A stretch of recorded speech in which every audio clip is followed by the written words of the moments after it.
There's not a single syllable of the Bible that says the Bible is inspired.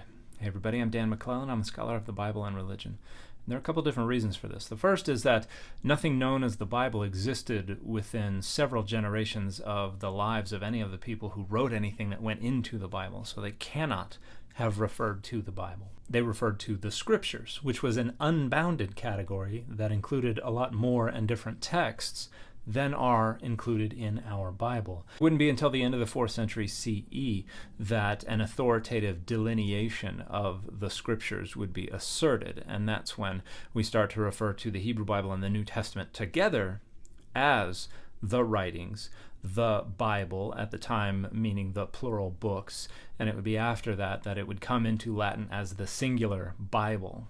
So it wouldn't be until hundreds of years after these texts were written that we could speak of the Bible as a single corpus.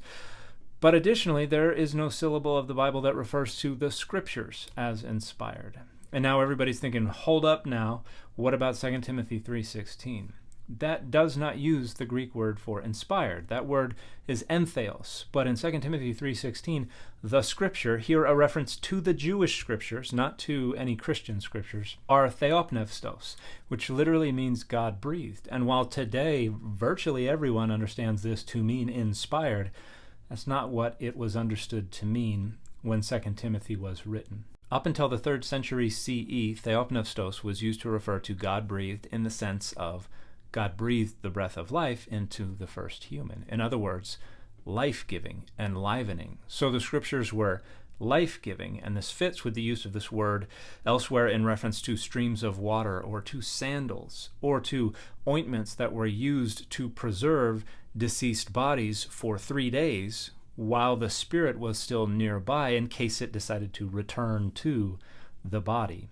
Origen of Alexandria, who used this word dozens of times, was the first to insist that it referred to inspiration like the Greek word entheos. And around the 5th century CE, the earlier original sense went away, and the only sense that remained was this sense of inspired. So when the author of 2 Timothy 3:16 wrote that all Scripture is Theop Neos, the idea was all Scripture is life-giving.